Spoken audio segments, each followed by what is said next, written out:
All right, guys, welcome back. Yeah, good nose. We are here in the studio with XY Spaces tonight. You're watching the Spicecast live right here on Facebook. Guys, thanks again for joining us tonight and playing some really awesome stuff, man. That was really rad. I liked all of it. How long have you guys been playing together?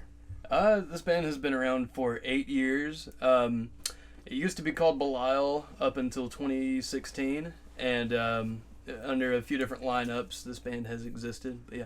Okay. About 8 years. 8 years? All right. What made you change the name? Like, where's the name XY Spaces come from? Is it like I had Grid or something? Like yeah. I had the idea of the name for like a math rock band, but I never started a math rock band. Then we had the idea to change the name, back in 16, and that was the name we decided to go with. And it does kind of reference kind of an infinite type sort of thing, spaces on a grid or whatever. And one of our albums is called "You Look Good for Infinity," so I was like, there's a connection there. Nice little connection. So you guys travel around a lot, and you guys have a lot of. I've heard you guys have a lot of things you do at live shows that you might not see. Like you pass out homework and then collect it at the end of the class, and hand things out of buckets to people like while you're introducing the show. Yeah. One of my favorites, I'll say a couple of my favorites, and I pulled this one out for the first time in a couple years recently. I'll be a chef, and I will make something like throughout the set, like in between songs. Like I'll wear this apron and a big like Chef Boyardee hat, and yeah. So like the most recent time I did it was at Sidetracks. We opened for Cutthroat Freak Show, and they were really awesome. And definitely look them up on YouTube, etc. But I had like a mushed banana, a bunch of ketchup. I emptied like a Morton salt thing into a bowl, mixed it all up, and the idea is I will duct tape the crowd and like try to like spoon feed it to people. And most of the time, people like there's always someone that'll be like take a whole like they're like throwing down some like children's Tylenol. But oh my God. This time people just did like a little, and 3 people like that was so classy. Like, but like 3 people like got out from under the duct tape and just like went away. But and sometimes I'm a doctor and I hand out prescriptions and stuff like that, and pass out like surgical masks. So you're doing some like real absurdist performance, like making the audience really confused while you're also melting their faces off. Yeah, this is fun. Are you like the Eric Andre of hardcore music? I will take that. That's. I keep looking at this mic like it's something I need to be looking at, but it's very bright and orange. I mean, it does kind of draw the eye. I'll probably just keep it up. That's cool. But Eric Andre of hardcore, I'll take it. Yeah. So you guys have where's the farthest? You guys have been all the way up to like what do you say, like North Dakota, all the way back. Yeah, we've gone on, I don't know, maybe a little over a dozen different like tours and runs, and yeah, we've been to I guess most of the states on this side of the country. I haven't made it quite up to like New England, like way up northeast, but yeah, a good bit of this side of the country. What's your favorite place you performed at so far? You know what? In the past like couple years, I don't know about y'all, but Fort Smith, Arkansas, that show. Yeah. People sleep on Fort Smith. I love that place. Yeah. I stayed there for 2 weeks for work, and it was like, I was like, oh man, I'm in the middle of Arkansas. It like smells like dog food. There's nothing here. And then we started like actually exploring. It's like, this place is awesome, and the people are really nice, and there's a ton of good venues. We come from a place that smells like cat food. Yeah. Yeah, Decatur. Decatur, yeah. That's kind of what it reminded me of when I got there. It's kind of like Decatur, but with like a much better live scene. Yeah.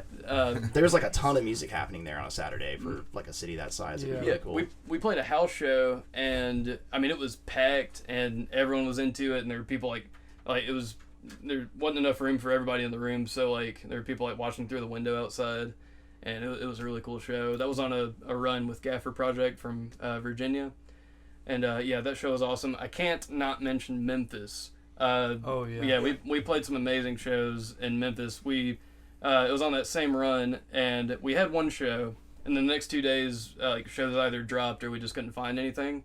So the first show was great, and we all got along. We all liked each other a lot, and when 2 people like each other, they book you a show the next day, right? And so they booked us a whole new show the next day, which happened to be Easter, and somehow more people were there the second day, and it was a show that was booked day of, and it I can't thank all them enough. That like it was just a really fun 2 days. Memphis, good stuff. Memphis, Fort Smith, right on. So you guys played a couple tracks for us tonight. The first one was Mutoid Boy, and was inspired, you said, by Mutoid Man. Yeah. How were they an inspiration for y'all? That's the newest project, if I'm not mistaken, of Steven Brodsky of Cave In fame, and that's probably one band that we all have in common is like Cave In and stuff like that. Members of Converge. Yeah, they're in that whole like circle, and I guess that song more than the 5 that are going to be on this new EP sounds like the most like a project like that, and we have like code names for all of our songs, and that's not actually going to be the final name of that song, but yeah, that's what that references is Mutoid Man, because we are boys to their men. To their men, boys to their men. All right. That's a weird thing to say. The boys of XY Spaces here with Mutoid Boy listening right. on the podcast, and thanks for joining us on Facebook Live. Y'all go look these guys up, go like their page, get them some shows, get them all the shows in Huntsville. There's a huge hardcore scene here, and I'm always like people just coming out of the woodwork all the time, and I guess like I've never really been in that scene very much, and it just amazes me like how much there is and how much talent there is in that area. Yeah. How did you guys all meet originally? Us 3 are from Decatur, and we all knew each other from high school. Okay. Did you guys go to Austin or Decatur High? Austin. Okay, right on. Mm-hmm. And this old guy has been playing with us for about a year now. All right. Are you the dad of the band, or? No, that's Brady. That's Brady. Yeah. You're the youngest looking though. Like he's the most responsible. Okay. Yeah, I'm only 16, but I'm just JK. No, but I'm not gonna say my real age either way. It's not that though. But yes, just high school, and just wanted to start something heavy, and it's changed a lot through the years, but it's I guess centrally been like a heavy project for the most part. All right. What are your other influences outside of like heavy music in general? Do you guys have any that kind of inform your writing style or anything, or is it all just people you've seen? I was mostly heavily influenced by a lot of classic rock growing up, and that I feel like that kind of is the roots of where our riffs kind of come from is mostly classic rock actually. Anybody in particular? Leonard Skinner. There you go. Yeah, that's probably, at the end of the day, that's probably my number one influence. Yeah. It's not always obvious, but like deep down, that's just that's the way it is. So are you guys responsible? Like, how do you guys write your melodies? Does everybody kind of write their own part on their instrument, or is somebody kind of like the band leader? 9 times out of 10, I'll show up to practice with a riff to present, and then we kind of just play it, feel it out, probably go back and play it again, tweak a few things here and there, see where it goes. But that's usually what happens. I usually come up with the riffs on my couch with my acoustic, and then we kind of just put it all together at practice. And speaking of which, you guys have a new EP coming out. That's Thanks, coming out November the 17th. And you guys just announced that tonight, so everybody, you can get it at what's the show you guys are playing for the record release? It'll be at Cross-Eyed Owl Brewing Company in Decatur. Okay. And I've started booking there recently. I've booked 2 shows there now. We played the first one, and it was awesome. And I just booked another one there this past Sunday, and had like 50, 60 people come out, and it was really cool. And really cool vibe there, and it'll be us and some locals, couple locals that we enjoy, and it'll be a good show. So that's Thanks, coming out November 17th, and speaking of which, we're going to play the title track next for those of you listening to the podcast. This will be XY Spaces with Thanks. And thanks again for joining us on Facebook if you guys are still out there watching us on Facebook, Instagram, all the other places where we put our stuff.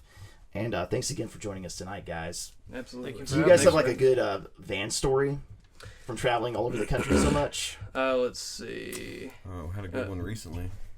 It breaking down all the time. That always happens. There's never a band van out there that's like consistently working all the time. Yeah, there's always something wrong. We decided to fork out the money and get a pretty decent one. There you go. And then it's it's been every 6 months we've had a issue with it. Like there's just when a band buys a van, it's cursed. Oh yeah, absolutely. It could be right off the showroom floor, brand new, but if a band buys it, you're gonna drive it out of the dealership and get into a wreck immediately. The battery will die. Yeah. You'll stop at a stop sign. Hit battery's nail dead. something. Mm-hmm. Yeah. So. But other than that, one thing that sticks out for me, we played in Oberlin, Ohio once at an apartment, which is automatically an awful idea. Like an upstairs apartment, or it was downstairs. Okay, I was gonna say. But it didn't make any sense. What it was like. It was like a college block party. Mm-hmm. Mm-hmm. So they thought that you could just play anywhere.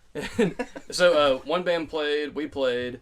Fortunately, we got till the end of our set before a cop showed up, and he was like that type of piss that's like, I'm not mad, I'm disappointed. Like, he wasn't running in there yelling. He was like, everybody get out right now, or I'm going to consider everyone in here that doesn't live here trespassing. And we were like, can we get our stuff? Like, and then so yeah, we sold some merch real quick and just kind of like there was enough space in the apartment for a merch table. Somehow that's pretty impressive. I had a long mic cable and I went from the living room to the kitchen and got some like Rice Krispies from the top of the refrigerator and was eating that during the set.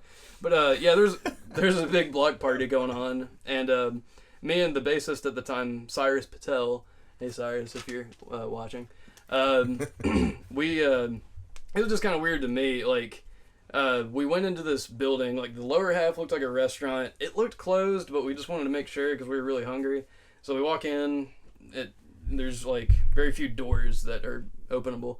But we go up this staircase, and we just open this door, and now we're in someone's apartment. And it's, like, 5 people in there, but they don't really seem to mind. They just kind of look at us like, you know, like, no one's this happens all the time. It doesn't. Yeah, but what it was, we ended up at that place later. There was like I said, a block party, so there was like a DJ set going on in that room like a couple hours later. But yeah, that was a fun night, just going all around Oberlin, Ohio. Oberlin, Ohio. Nice city. So the next track you guys have is called Day 14, and I don't think we ever decided what happens at the end of Day 14 or what's on Day 14. You said it's just like infinite, you just keep on going. So is it like, are you reliving the same 14 days over and over? That's right. I gotta keep that one vague, but that we'll leave it at that. All right. I like that. All right, we'll leave it at that. This is XY Spaces with Day 14, and if you guys are with us on Facebook, thanks again for joining us. If you're on the podcast, well, you're back. And speaking of podcasts, you guys have a podcast called This Podcast Could Take Forever. That's right. What precipitated that name? Well, probably our most successful song so far is called "This Could Take Forever." Yeah, and we kind of just wanted to do, a play on words, so we just decided this podcast could take forever. Does it actually take forever? Is it going on right now, like at the same time as this one? Yeah, it's just white noise right now. Yeah, that's a good idea. That's what we should do. Yeah, literally 24/7 live stream of an empty room. Occasionally they'll have people in it, and occasionally you'll talk, but most of the time it'll just be empty. We talk about music and music. We talk about music in between our fart jokes and general toilet humor. So, do you guys interview anybody, or is it just you guys like? We've interviewed a few people. We interviewed a sword swallower. We interviewed funny enough, Leonard Skinner's tour manager from like the 90s. Oh wow! And we interviewed him. So back to Leonard Skinner again, full circle. And then we've had a few other people on. I'm drawing a blank at the moment, but Bit Brigade. Yeah, we had okay. we had the someone bassist from Bit Brigade after we played with them last year. So we don't do interviews a lot though. It's mostly just you guys just like shooting the breeze and fart jokes and mostly Mostly fart jokes. It's special occasions for interviews, but yeah, it's mostly weekly. Sometimes every 2 weeks we put out an episode. We just put out our 71st episode. Right on. So we're chugging along. It's a lot of fun. It's something everybody should know how to do. I think yeah. Maybe not everybody can do it well, but I think everybody should like. I don't know. It's like kind of a freeing medium, I guess. Mm-hmm. I agree with that. Yeah. You can put out a ton of content, and it's kind of a way for us. It's kind of a way to keep up with the high volume of content that people expect now. Yeah, and obviously we have jobs and stuff, mm-hmm. so it's hard for us to make a lot of content all the time. So this is something that we can do sort of after hours, and put something out and kind of humanize ourselves and connect with our audience on a that kind of level. Right on. Where can people find it? Any podcast app, Stitcher, Google Play, Apple Podcasts, anything. All right. So be on the lookout for it. This podcast could take forever. And speaking of which, this podcast has gone on for a while, and I appreciate you guys coming in and hanging out with us tonight. Absolutely. We've got one more track tonight that we're going to play for the people on the podcast. It's called Tool Time. That was the last track you guys performed for us live, and it is inspired by Tim the Toolman Taylor. That's all right. It's Is it mostly the sound? Yeah, it's only the sound. Who can do the best impression of the? That's John. Yeah, Me and John. We're gonna have a Gonna have a Tim off now. a Tim off. That's pretty good. That's no, I don't know. I think John did. Me? Yeah. Okay, I gotta give it to John. I'll wear my Yes. crown. Yeah. Yeah, you need to. Gives you no balls. He can be the Eric Andre of heavy music, and you can be the king of the Tim the Toolman Taylor impression. Yeah. He's the Tim the Toolman good Taylor work. of heavy music. That's good work. I am a Get it. maintenance man. I know how to fix Hey, stuff. hey, that's good. That's a handy skill to have. Have you guys seen the video where the guy took the entire original Doom video game and just like every sound, every piece of music, and all the set pieces were just like Tim the Toolman Taylor going, "Ugh?" Yeah. It's like barely playable, but it's just like this Yeah. Yeah. If you're watching this now, stop what you're doing and go look it up, because it's nightmare fuel. Everybody needs to see it. He's a madman. He's a madman. Well, guys, thanks again for joining us tonight. And again, you guys have an EP coming out, thanks, on November the 17th, and you guys will be playing at Cross-Eyed Brewery Indicator. What time does that start? That'll be about music at 7:30, doors 6:30. Come out early, hang, have you a drink, and 7:30 I would say. All right. Get there early though. Guys, thanks again for joining us. Do you guys want to count down and say our tagline, Keep It Spicy, with us? Yes. Sure. On 3. 1, 2, 3. Keep it spicy.